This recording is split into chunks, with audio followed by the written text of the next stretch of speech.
Joining me now is a longtime friend, probably one of the best profile writers we have in the American journalism world these days. He hangs his hat at the Atlantic. It's Mark Leibovich.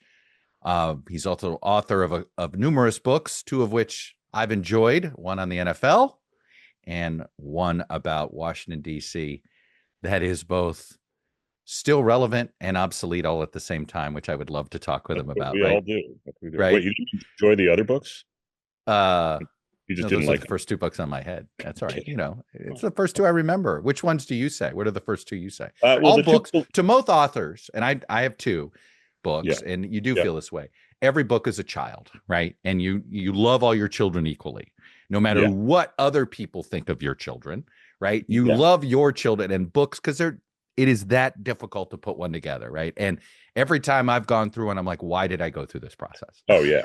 In fact, I was just, that's a whole other discussion. But no, there's a level of, well, first of all, I had the two most successful books were both the Washington books. There was one, basically This Town, which was about Washington. And then there was basically This Town for the Trump era, which when I thought the Trump era was over, which was 2020. It ended in 2021.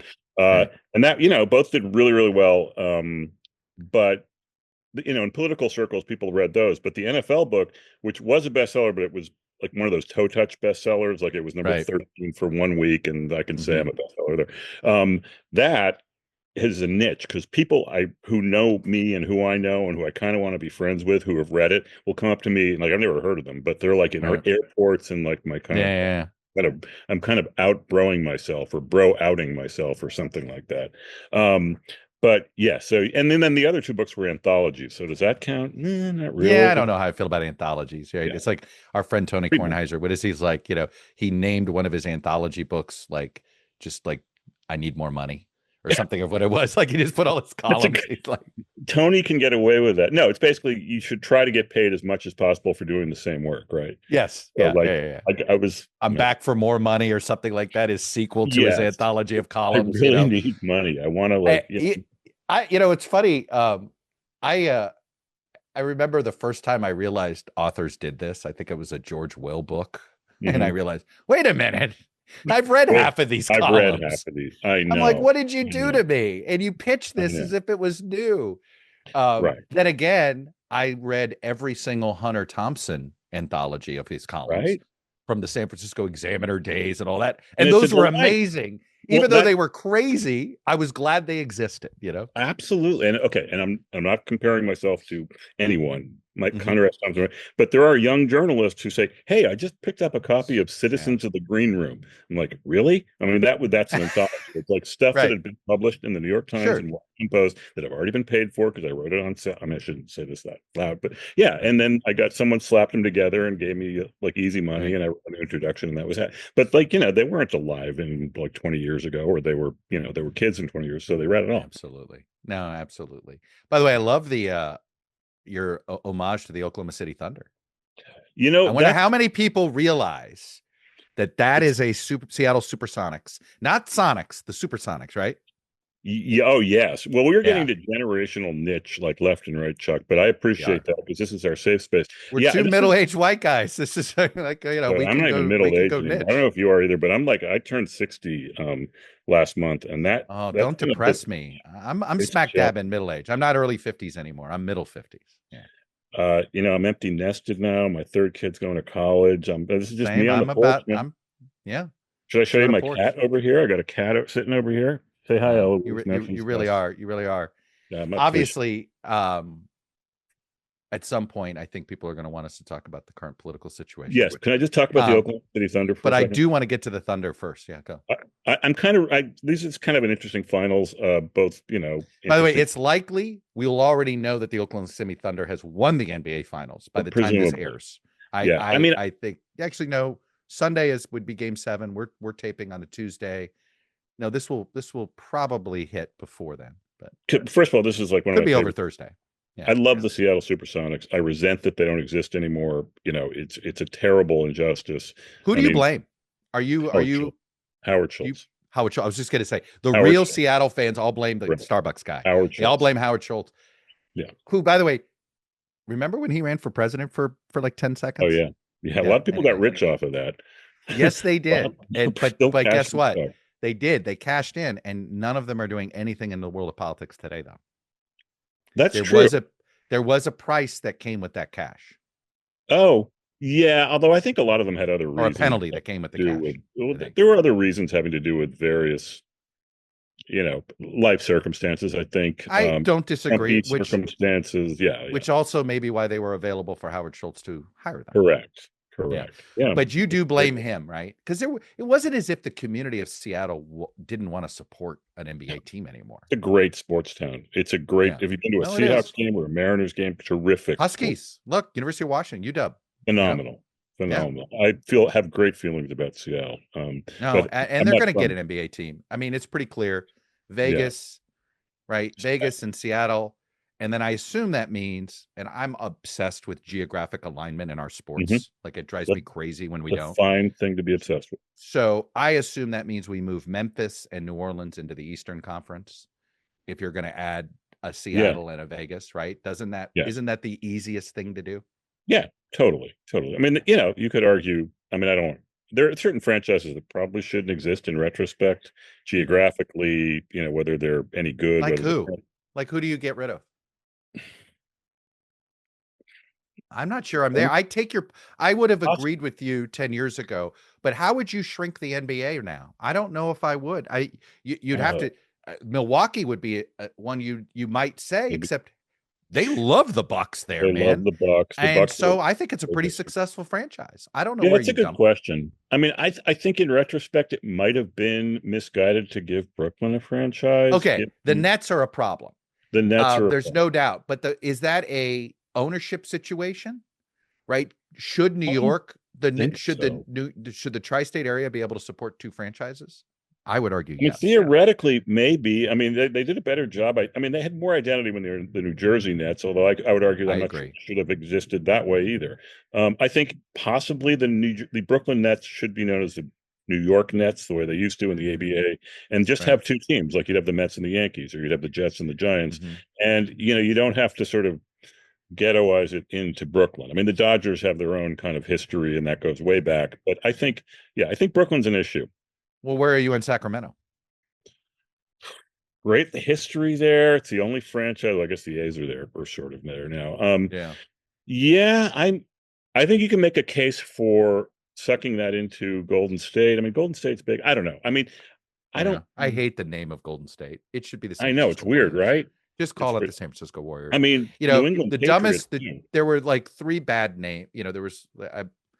Now I'm going to go off on a tangent. One was the decision to call them by the California Angels. That was a mistake from the get-go. Although they actually were the LA Angels. Then they went to the California Angels. Now they wish they were the LA Angels. But anyway. The other was Wayne Huizenga's decision to call them the Florida Marlins rather than the Miami Marlins. I think it made that franchise impossible to fix. I mean, you lose an identity. Miami is an identity that is wholly separate from the state of Florida. And it's something Broward County resident Wayne Huizenga never fully appreciated 100%. Or understood. So in that vein, the New England Patriots, a terrible decision. Once again, yes. And that was a failed franchise until Kraft bought them. Oh, absolutely. But they should just give it a city. Give it a location that people feel good about. I mean, people want the Providence Patriots. You and I both know this. Yeah, something like that. So at one of the Super Bowls I was it's in my football book, I talked, the Patriots were in it, and during media day, I polled like 10 members of the actual Patriots, asked them if they could name the 6 New England states, and only one could. Like I was getting like Delaware's and like New Jersey's and things where do you put New York? Put where?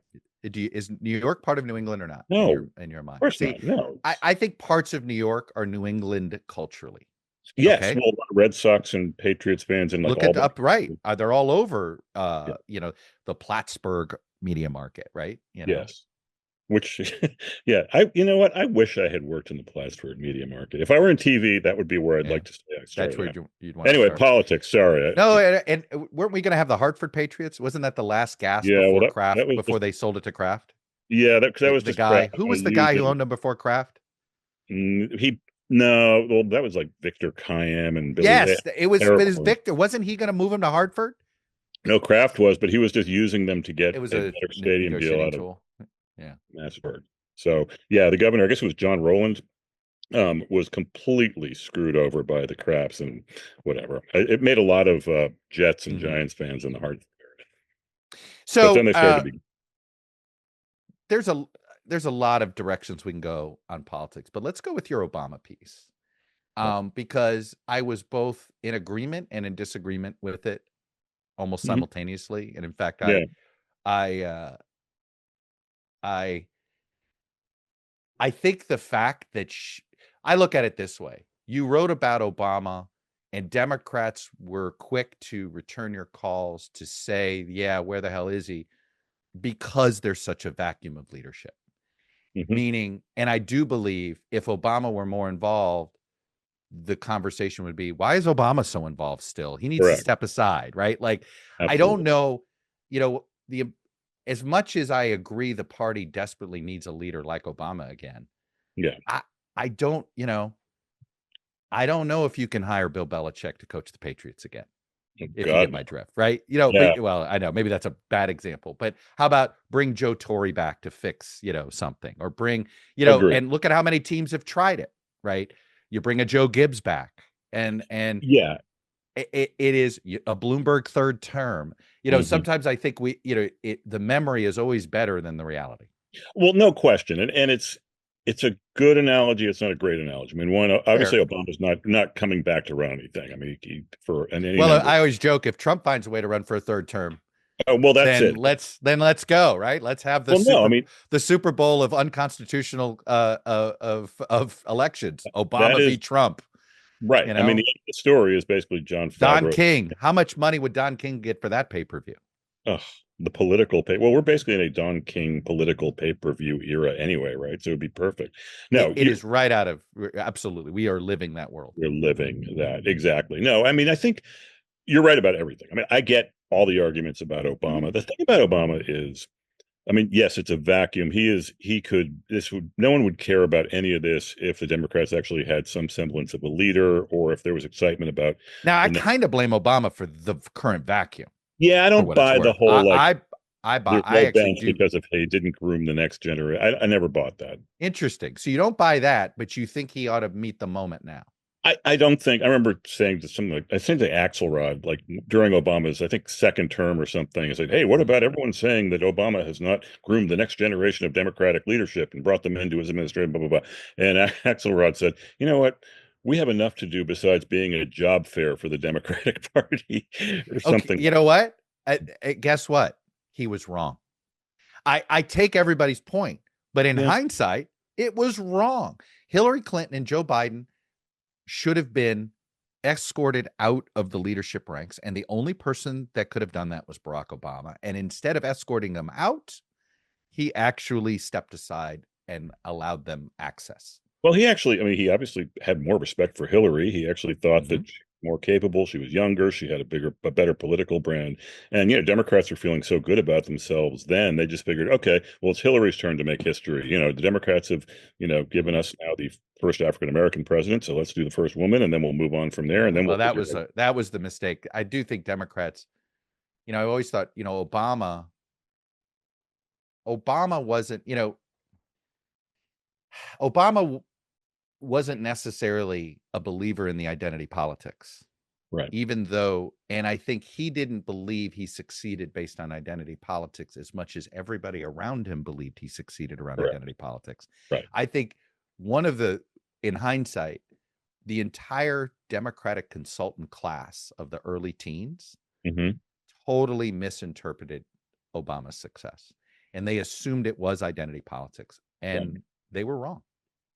I think they were wrong. I mean, first of all, I think his perceived moderation, both temperamentally and in many ways politically, was probably a part of why he's seen as so successful now. I think it's probably why he won a second term. And no, I think it's a hallmark of biracial leaders, by the way. Biracial leaders have this ability. He was raised by a white grandmother who told him everybody was going to look at you askance. So he came into every room very carefully, very temperamentally, very methodically. I I had a boss who was biracial, who was very never not loud. I don't know how else to put it. Was like always assuming that people were judging him, whether that was fair or not, but clearly was brought up in a way to be, hey, be careful, because obviously when these folks were brought up, it was illegal to have have a biracial marriage. So there was sensitivities, unfair sensitivities that I think the biracial leaders of in their 50s and 60s were raised with. No, I completely agree. But I mean, I do think, look, my piece was not really calling for Obama to do much. It was just, I mean, just showing up at a march or something. You don't have to say anything. It would get all kinds of press coverage. It would be sort of quiet leadership by example. Like, this is important enough for me to show up at, whether it was at one of the No Kings things this weekend or something, some kind of counter programming around. Be quiet. Can you name the last former president that would have protested a sitting president? Actively protested? I mean, look, and you and I both know Obama kind of is a believer in those protocols, because he really appreciated that Bush. He loved the way the Bushes behaved. I think is a model. I think Obama almost uses that as a role model. Oh yeah, well, it's the most appealing. If you are in that presidential club, it's the most appealing model of all, because all you got to do is whatever the heck you want and make tons of money, and no one's going to bother you. The difference between the two of them is there's not a soul in the Republican Party these days, and certainly not a lot in the Democratic Party who want George Bush anywhere near their political enterprise, right? I mean, even if there's this grudging respect for his character and his morality, and like, hey, he's a good guy, and we forget how much being a good guy isn't a bad thing in American politics. Correct. I mean, I do think that the problem with Obama, how he's conducted his post-presidency to some degree, is in addition to his absence from this kind of 10-alarm fire we're living through now and were to some degree earlier, is when he does come out in public, it does so in such a way that reinforces every worst stereotype of the modern Democratic Party, which is wealthy, which is removed, which is not at all affected by Trump's America or like inflation. I mean, like, hey, look, you know what I was listening when I started doing the story.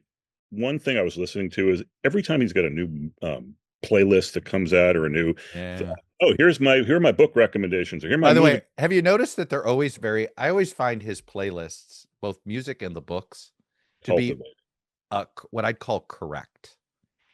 It's like, I don't know what the correct answers are, but his answers feel like they're the least impeachable, right? Like, it's sort of, and he does it even with how he picks the brackets. It's geographically correct. Absolutely. Yes. And it's almost also, too it perfect. Has a little Clinton polling on where to have vacation kind of quality to it. Whatever it is, I just have a lot I take your point. I have a lot of Democratic and liberal friends who every time, I mean, this is kind of literally an email thread I was on a few months ago.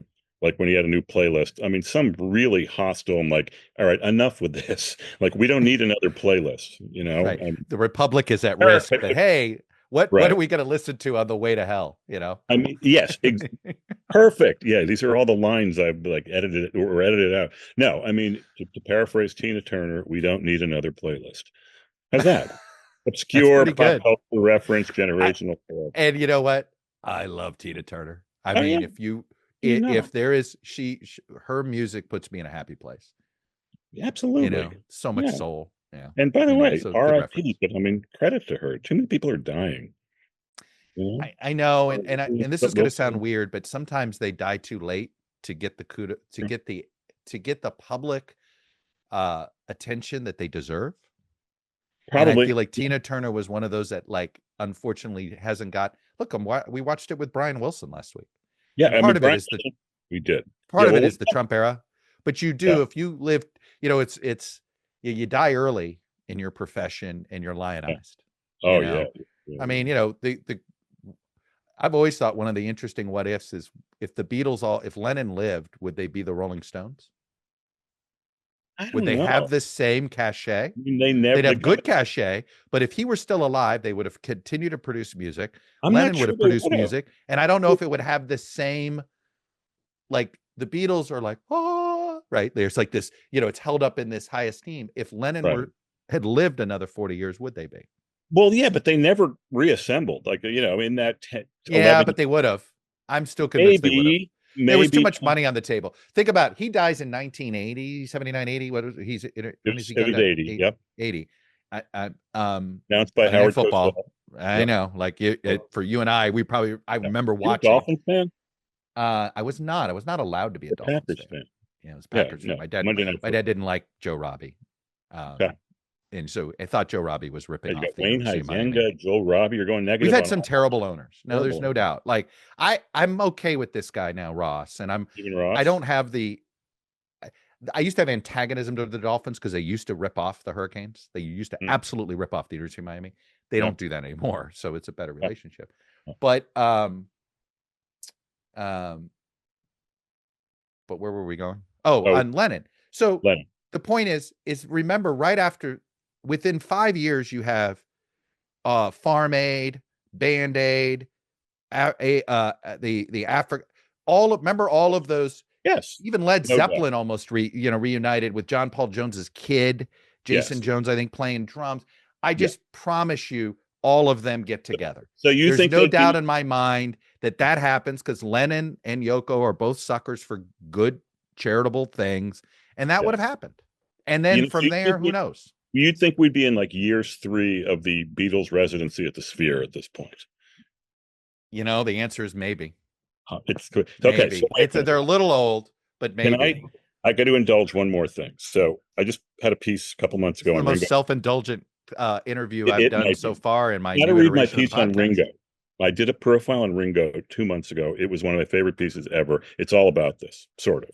Anyway. Interesting. Well, tell me more. What was I find Ringo to be the most, like the Beatles documentary on Apple. Yes. Most lovable. It made Ringo was what I hoped he would be. Perfect. Right. And that same with me, in spending like a whole year with him. And in my discussions with Sir McCartney, he said that, Ringo was the glue. He was the glue guy. And it's all in there. A good drummer should be. Yes. By the way, in theory, right? It's your rhythm, right? It's keeping like you have to be in the music itself, but it turns out Ringo was the adult. Who knew, of all the people, that was the adult in the room there, it was going to be Ringo? I mean, first of all, the piece, I went down so many self-indulgent rabbit holes. And by the way, any viewer of this particular podcast knows that I like self-indulgent rabbit holes. Yes. Anyway, it was a blast. I loved it. Well, what was your insight? So what do you believe now? Spending all that time with Ringo, if Lennon lives, what happens? Well, I didn't go there particularly, because I think if Lennon lives, I would like to think they would have somehow managed to just like not do that. I mean, although they did kind of do that AI thing last year with that Oh, I know. On a Grammy, it's like. How did you feel about it? Initially, I might have liked it better if I didn't know the source. Initially a little queasy, but it's kind of a beautiful song. I mean, again, like I went down many musical little rabbit holes, but I guess it's okay. I mean, look, good music stand on its own, beautiful music stand on its own. And in some degree, some ways, the magic of the Beatles sort of stands on its own. But the premise of this was that, like, I was so unhappy around this campaign last year, and I had to cover it like everyone else, and I had to go. It was a slog. I mean, look, there's a reason why I was not missing my days at Meet the Press at all. Because I was like, this was not. Why do I want to do reruns? Yes, and it was brutal. And early on in the year, I said, okay, I need an island to check in with periodically through the year. And I wonder if Ringo was your island, huh? He decided, he allowed me to come hang out with him a little bit. And it started in March in LA, and went to Nashville, went to Vegas. I mean, it was just such a pleasure it was just an island of joy in the middle of like the worst sort of stretch of year, and I guess kind of continues ever. And, he's not political at all. I mean, that was like the first. Never has been, has he? Not really. I mean, I think, he's peace and love. That's his thing. And so I imagine he's not a Trump voter. But he is he can't do that. I mean, it would be dumb if he did do that, but he actually doesn't seem to be a judgy guy. Like, to me, there's that you don't have to be a Trumper. Yeah. He's not to appeal to people if you're just not judgy. He's not judgy at all. And look, there was this concert he did in Nashville. He has this great country album with T-Bone Burnett that was like the #1 country album in the country a couple months ago, believe it or not. And it was in the Ryman Auditorium, which is this iconic space. And I don't really know the Nashville thing, but the crowd was one of the most beautiful group of people ever. And I assume most of them are from Tennessee or around there. Many came from like South Dakota, like they drove miles. And it was one of the most positive cross-generational, cross-racial, cross-genre group of people I've seen. I was doing a speaking event in Nashville, and the entertainment that evening for the group I was participating with were songwriters based in Nashville, who basically are the brains behind half the hits, people that worked with Taylor Swift when she was younger, and people. And this culture in Nashville is amazing. It is terrific. It is the songwriter culture, and it is. I see why Nashville is just becoming the new Austin, and certainly Austin, like island in a red state kind of thing. But it's not Nashville political. Isn't very political. No, it's different. No, they don't want to be political. Austin had a statement to make. Nashville doesn't have a statement to make. Correct. Yep. Very. I mean, it's a good analogy. Again, like it's imperfect, but anyway, I'd never done the Nashville thing before, and I totally got it immediately. And I always loved the Beatles. The way, so Ringo, he knew I had a football book, and I somehow got to talking. He's a Dallas Cowboys fan for some reason. Big Dallas Cowboys. It's always interesting to me when UK transplants like buy into American football. Well, you have the whole EPL and all that stuff, right? This is speculation, but I think it had to do with a cheerleader in the 70s. Anyway, I said, that's a rock. That's the cliche we all kind of want to know. Yeah, before he was does sober. Live a little bit with rock star. Yes. No, but I kind of rolled my eyes at, Dallas Cowboys. You can't like the Dallas Cowboys. He goes, I said, I hate the Dallas Cowboys. Something like that. He goes, why? I'm like, I don't know. It's like, everyone hates the Dallas Cowboys the way everyone loves the Beatles. And he said, oh, you cannot say hate. Maybe you dislike the Dallas Cowboys. Is that okay? I'm like, okay, fine. He did not like my use of the word hate in this or any context. You can't hate something that you might love, and vice versa. Ooh. Meaning hatred, to have hatred means you could have had love. I would say hatred comes from pure rejection. You wanted to love, and instead you were driven to hatred. I think in the end, the love you take is equal to the love you make. There's something, I don't know, there might be something to that. I love the Easter eggs. I love the Easter eggs. Aren't they great? Nothing I love more than dropping little Easter eggs in here. All right, so let's go back to the Democrats here. Yes. Obama. Yeah, they're a mess. Because I was thinking about your piece, and I thought about it in this way. Imagine if Ronald Reagan didn't have his mental decline, his dementia, whatever, his Alzheimer's in the 90s. Okay. He was still alive in 1997. Correct. Okay. He absolutely. So let's assume he's totally there, totally with it. Bob Dole gets humiliated by Bill Clinton second term. Republicans don't know what to do. They don't have a leader. They're thinking about going to the son of the vice president, right? Like, is this where the party's going? Yeah. Can you imagine that Ronald Reagan would have stepped into that void to help lead that party out of the wilderness in 97, 98? You see what I mean? Like, that's where I'm like, as much as I agree with everything you wrote about Obama, and I agree that he actually isn't doing his own legacy any good when he does make his public appearances, because they're always in the celebrity category of appearances. Absolutely. Right. No. It's never in a non-celebrity, it's a Netflix premiere or a, culture, like you said, a playlist, some cultural thing. But here's the thing, I think what we learned about him on the trail in 24 is he's kind of out of touch with the electorate. So I don't know if he really knows what the current American electorate wants to hear from their political leaders. Correct. And I don't think he wants to know. I mean, I think he, and especially Michelle, are so done with, maybe, he's just sort of just smartly just figuring his time was over in like 2014, because that's when America really started tuning him out. And it was also kind of created, I don't blame him for this, but it did kind of create the environment that brought Trumpism into the never-ending loop of whatever we're living through now. But I think, no, I agree. I mean, he's a great performer. Like that second night of the Democratic Convention with him and Michelle, people were going nuts. Like they both nailed their speeches. And who like it meant nothing, meant absolutely nothing. But in the same way that if you actually went to like Democratic events through like the last couple months of this campaign, Walz events, Harris events, surrogate events, I mean, there were huge, energetic crowds. Like they were getting serious. I mean, the energy I think they were feeling felt real, and yet it amounted to nothing. Like there is. Well, I disagree that amount. Look, I actually think, this is one of those counterintuitives, but, Joe Biden would have lost as badly as Dukakis did. Oh, yeah. Totally. Okay.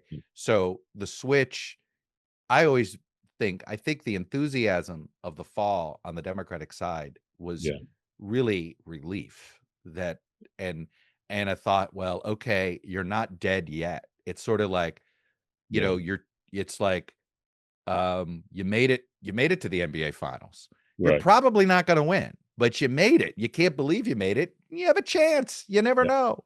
Absolutely. Right? A couple things go your way. Yeah. No, I think Biden leads the party I think it wouldn't be quite as bad as Dukakis because we're a bit more polarized. Yeah, but he probably does lose Minnesota, New Mexico, New Jersey, Virginia.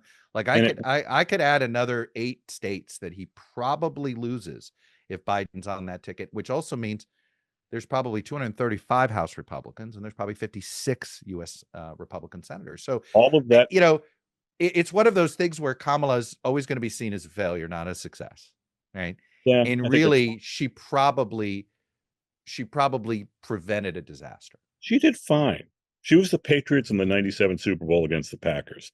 Like, it was respectable. Looked like it could have been a blowout. See, I'm pandering to your Packers thing here. Respectable? That was a blowout the whole time. I guess you guys kind of. But they I know. You're right. It was like, what was it? 30 at the 35-21. Yeah, that was right, fine. But it was a cheap touchdown at the end. It was. I mean, Favre had that. Was it at 35-14 for the most of the game? I think, okay, I agree with you about what would have happened if Biden were in the ticket. I think in addition to all that, the spectacle of him actually trying to run for president between June and November would have been one of the ugliest, most horrific, undignified things on My favorite what if of the 24 campaign is, because I remember thinking this, and I had this column ready to write, which was, Donald Trump's arrogance costs him the election, right? And the arrogance would have been accepting the debate with Biden. Because had Trump said no, debate doesn't happen, Biden doesn't leave, the first debate is in September. Now imagine Biden has that performance in September. Okay, this is going to be critical. Happens? We had a conversation, me and you, it might have been the last, I don't know, it was the last year at this time. And I'm not going to repeat it because it was, I assume you were, well, you were talking off the record. We were talking off the record, but someone you were talking off the record with. But it goes to this, and I've actually quoted it a few times. So, I mean, not like in print, but I mean, it's the idea that there were actually people within the White House, within the Biden campaign, who thought it would be a good thing to create some kind of daylight for the world to see what they were dealing with on a day-to-day basis. Look, I will go to my grave believing that the debate was intentional for that. Anita Dunn and Jen O'Malley Dillon will deny it till they're blue in the face. And if I were in their shoes and I did it, I'd deny it until I was blue in my face. Okay. It's like whoever the hell helped Reagan delay the hostage release. Okay. It's never going to be admitted, but it's too convenient. You're telling me you don't release the hostage till January 20th, and that somehow the incoming presidential team had nothing to do with that, and there was no promises made? Sorry. Like, I'm an Occam's razor guy, right? But nobody's ever going to cop to it. I mean, it'll be on deathbed diaries before we find out, right, the truth about that. But I absolutely, there was no other reason. This idea, well, we needed to shake up the race in late June. Who shakes up a race? Oh, you shook up the race, all right. Yeah. No, they knew they only had, they knew when the nomination was going to be, and they knew they needed to deal with this with an opportunity to make a change if it was necessary, if they could create the thing that I will always believe this. And again, I know it's not fair to Jen and Anita. I say this, they may be listening now, cursing us. Screw you. People are never, it didn't matter. If you didn't do it, then you should have. I endorse what you did, because it was pretty clear from Jake's reporting and Alex's reporting in the book, that the Biden circle was never going to admit the problem, and that the only way you were going to force a change was sunshine. This is not about reporters reporting more shit. Correct. No, this was about people seeing it for themselves in a way much more vivid. I mean, I think people intuited it, for like 80% of the country intuited it basically that was always my point. I never accepted the premise that the press was what are we hiding? We were telling you he's using the short staircase. We were showing you these pictures. Hey, he doesn't do interviews. Now, should, you know, the in hindsight, should I have said proactively, well, he's not doing interviews? I wonder if it's because they're afraid of showing his age. Yeah. I could have done that.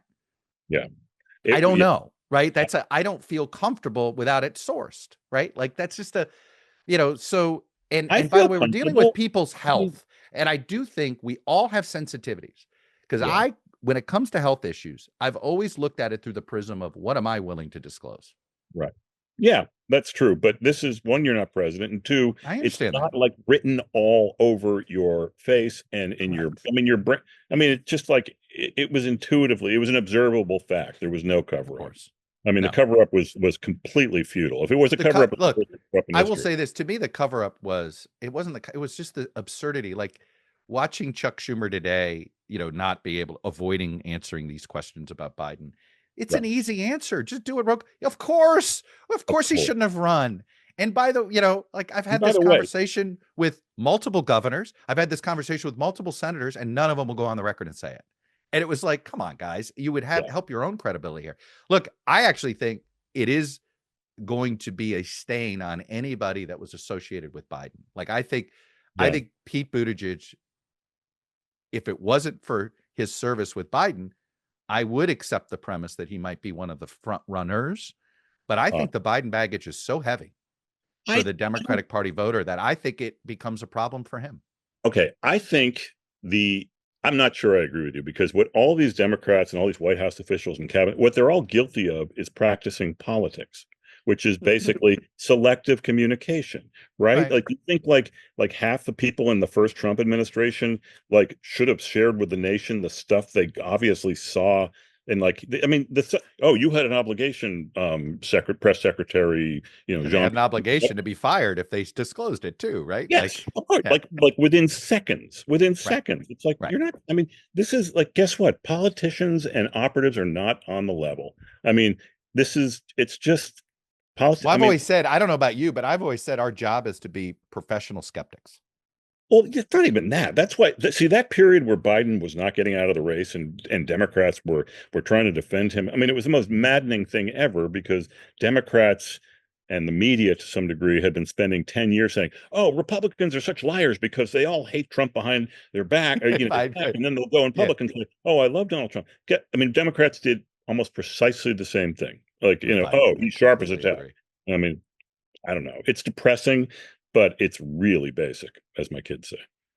So This Town and your sequel to it, how, given what we're seeing now, this is Trump on steroids. This is what you described is actually, and I find this, I'm in the middle of trying to do a satire / fictionalized sort of thing. Okay.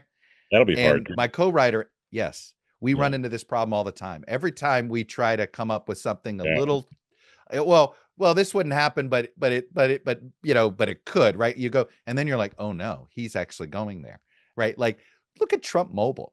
I mean, like it's become, it's funny. And like, they sort of, it's almost like, oh yeah, you think we're grifting? You ain't seen nothing yet. Wait till you see what we got going next. We're gonna have gold cell phones for you to buy, but they're literally Trump logo on it.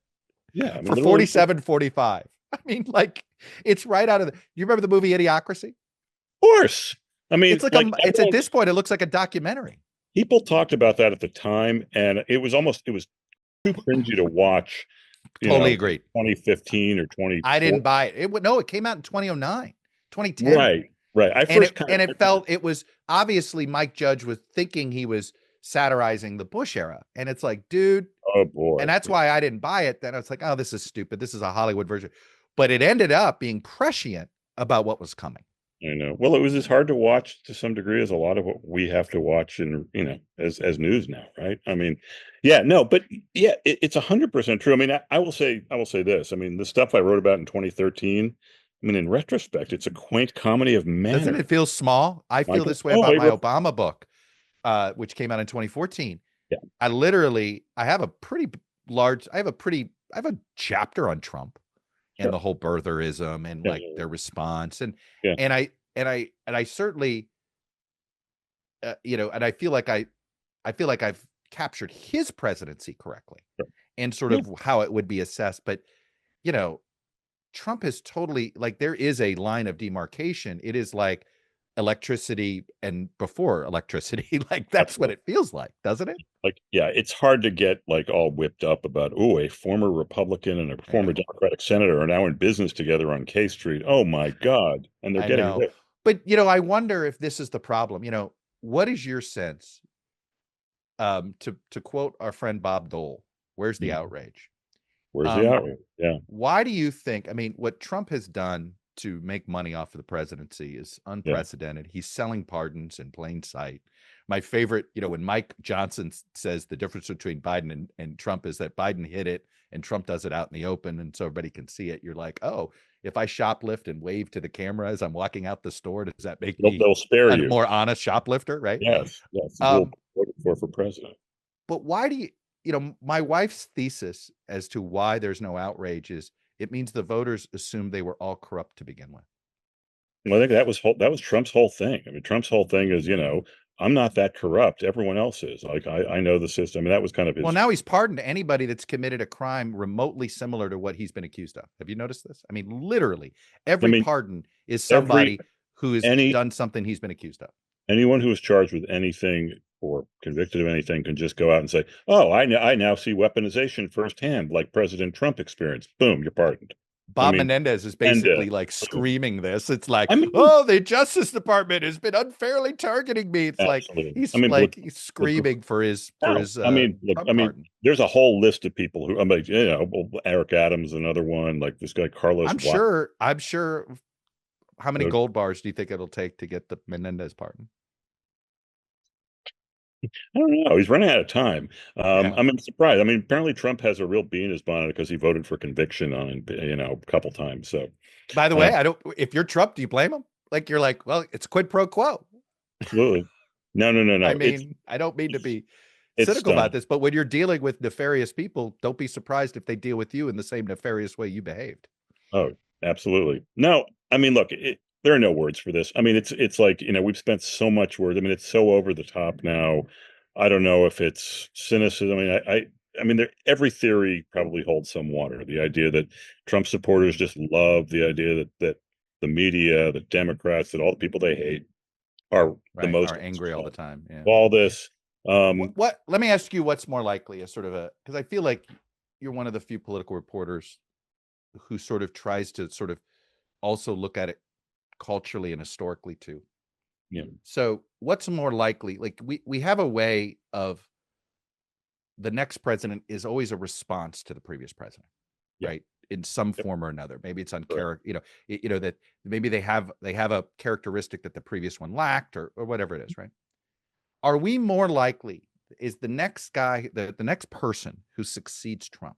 Mm-hmm. And let's look at it from if the next Democratic elected president, the next president that is not from Trump's party, whether it's a Democrat or an independent, is it going to be somebody that shares some of the characteristics of Trump, meaning kind of a salesman-like, kind of a P.T. Barnum, willing to sort of, willing to have coffee clutches, frankly, something in between Bill Clinton and Donald Trump, or are we more likely to have a school marm to sort of recover and repair from the damage Trump did? Probably some hybrid. I mean, I think, I probably, the easy choice now, but a good centrist governor like Roy, Andy Beshear should step in. I don't know if this is about ideology as much. No, as I don't either. About something else. Yeah. I think Trump actually, there are a couple well, first of all, I'm of the belief that Trump's singular talent is not remotely transferable inside the Republican Party. I think, if J.D. Vance tries to be Ron DeSantis too, or Donald Trump Jr. tries to be, I don't know, Marjorie Taylor Greene too, or whatever, I just don't see that transferring at all once he leaves the stage. I think there are some real lessons that can be learned from Trump's success that Biden should have learned, but it was incapable of. One, I mean, shamelessness is a superpower. It's okay to boast. It's okay to be over the top and stuff. I mean, yeah, Joe Biden would be I mean, it's okay to kind of be laughed at because I mean, a lot of Trump supporters. Bill Clinton was good at this. He understood that line. And by the way, people in our roles, we were younger then, but people in our roles would sometimes be critical of Clinton's behavior. Oh, absolutely. He's, the coffee clutches, using the Lincoln bedroom. My God, yes. If using the Lincoln bedroom for high-priced doters were a crime now, I mean, and Al Gore and Joe Lieberman attempted the School Marm Act, and it almost worked for them, right? I mean, and Bush was, I don't know, Bush was just kind of the Joe Biden of that age because he was like, well, this is an emergency, and like this guy's kind of acceptable, and he's the last guy. But I also think, Trump, I think, marketing needs to be applied in a very over-the-top way to White Houses. I think also hyper visibility is also a superpower that president. Well, the attention, what Trump understood is because Trump has no skill to make money other than is like, I always think what made him most billionaires, Chuck. What's interesting to me about him that I think we underappreciate is the whole cliche of fake it till you make it. Totally. That is Donald Trump's mantra, and it's worked for him. And the American dream, I think when some people hear the phrase American dream, that's what they think of. Absolutely. Hey, this is the only country where you can fake it and make it. You don't have to have a discernible skill. Absolutely. I mean, he is he looks so confident. I mean, he is incredibly not confident, I'm sure, beyond the surface, whatever. Oh, I think, look at him in the G7. I think the way he behaves, right? He seems to not like that he's a part of that club. So he immediately comes in and says, "Where's Putin? You guys shouldn't have kicked Putin out," right? So he immediately wants to make it clear, I'm the skunk, and I don't care that I'm the skunk. And now smell me anyway, right? Yeah. Smell the glove, No, correct. No, I agree. No, but Americans, I think, and even I remember before I knew what Trump was about, I always found him compelling because, boy, did he look sure. He looked like he knew what he was doing. He looked like he was sure of what he was going in. He speaks with an authority. My investigators, you won't believe what they're finding in Honolulu.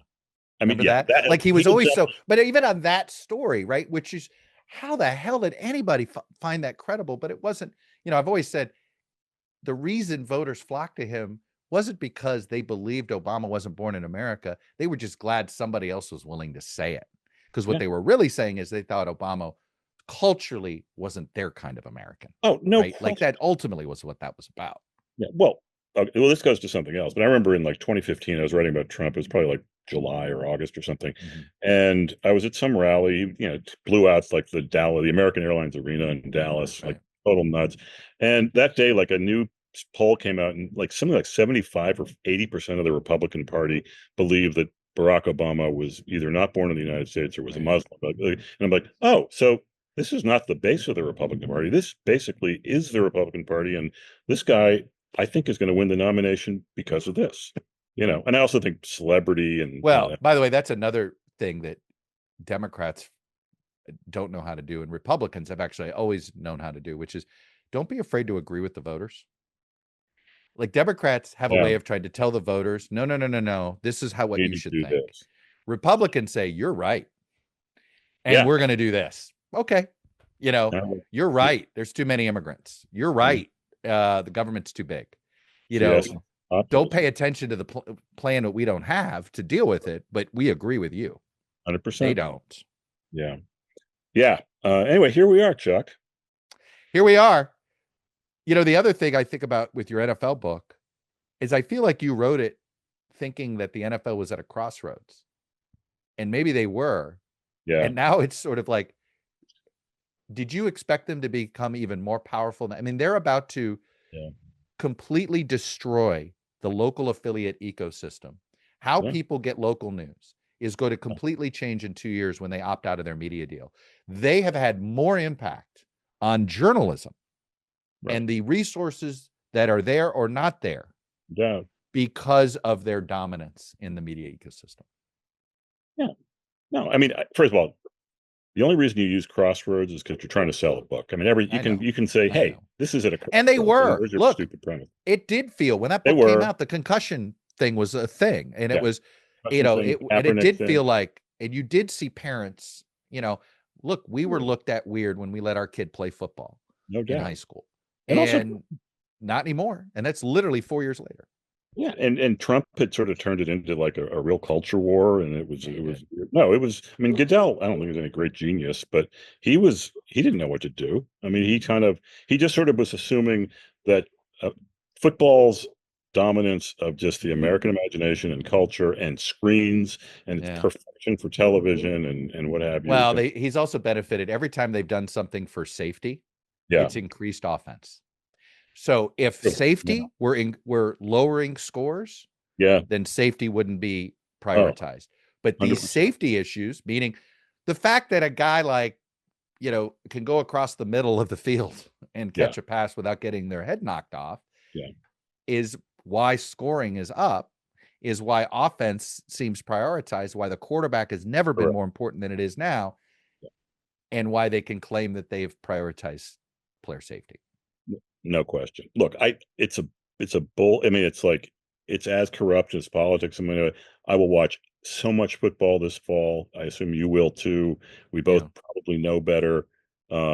I will say, by the way, as a side note, I am way back to baseball in a way I haven't been in years. Baseball. Good for you. Are you Nats or Red Sox? Red Sox, man, completely. I was up 1:00 watching against Seattle last night. No, I mean, they're a mediocre team. They're maddening. They're always having some drama. No, that's how But no, it's the pitch clock. I did a cover story for the Atlantic. No, the pitch clock is legit. It really the baseball games really are under 3 hours now, all the time. All the time. 2.5, very frequently. Usually 2.5. No, I mean, the Sox and Mariners last night started at like 9:45 East Coast time. I was in bed by midnight, which, for a West, or for maybe 12:30, but for a West Coast game, it's great. The Nats start at 6:45 now when they're home. Game is always over before 9, almost always over before 9 o'clock. And it is like, I can stay up for the whole thing, because that's the other part, right? Can you stay up? I actually I was watching my new favorite thing. Yeah. MLB app, Big Inning. Do you watch it? Are you kidding? Yes.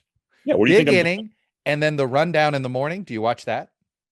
No, but I definitely watch. I highly recommend it.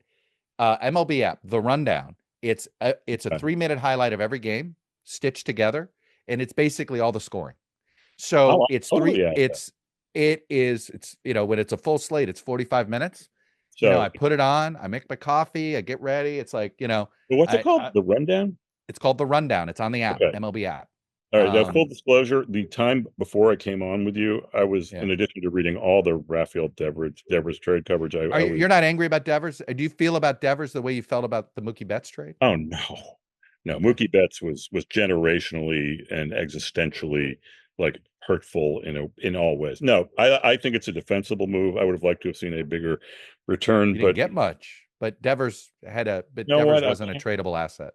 He's also not I just don't think he's that relevant to winning. I mean, I think obviously it's great that his bat was in the lineup, but the way he handled himself in the length of his contract, and so for most of my life I was a Dodger fan. I'm a Nats fan first.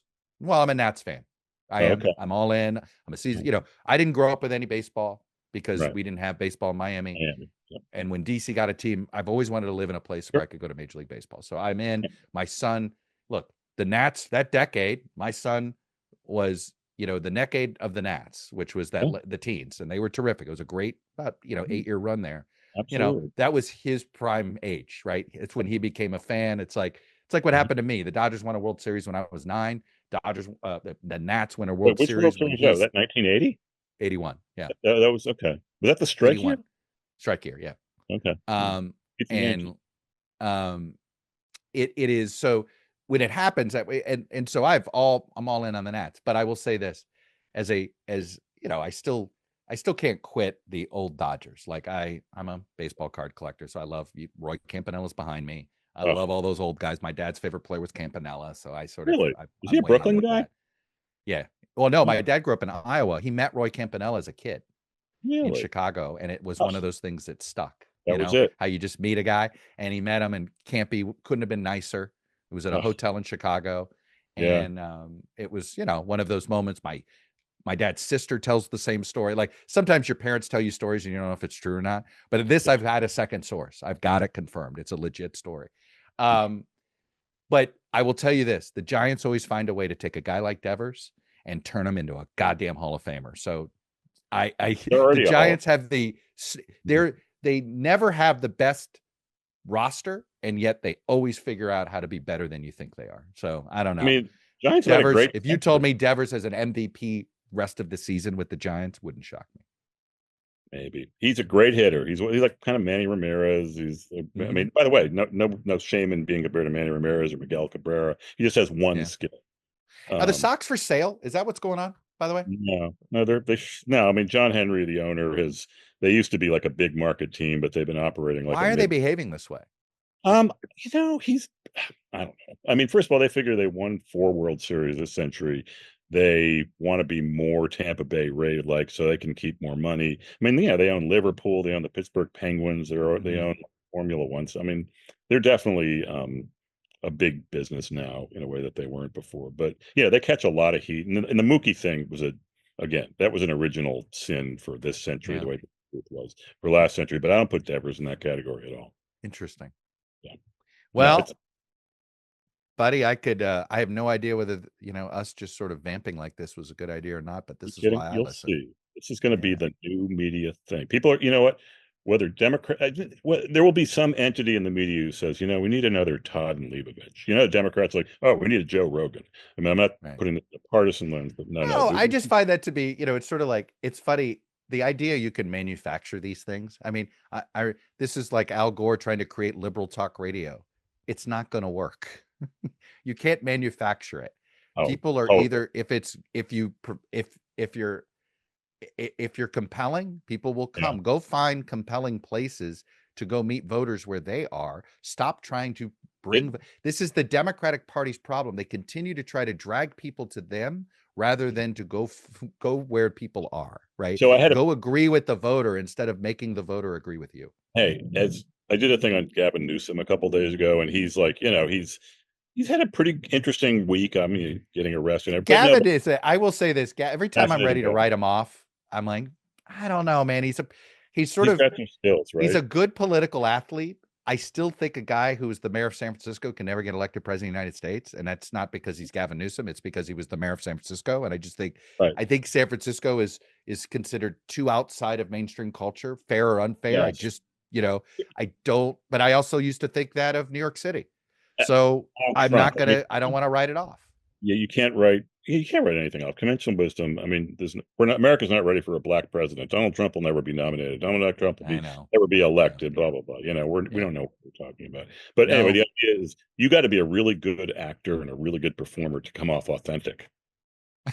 One of the great, Why do you think George Clooney's not taken seriously as a presidential candidate? Because we don't think that the White House on Lake Como is a good idea. You know what? Who knows? Maybe. You know what? Obama's probably there advising him now. See, we've come full circle. Yeah, we have. Obama has been a guest at the Lake Como estate of George Clooney. I am happy to come if he wants to invite me. I'm willing. All right, so I'm late for lunch. We've gone over. Say the same thing. I think I've taken too much of your time. I've hogged you. No. I will. Always a pleasure. We'll do it again. I will be bugging you again. Thank you, brother.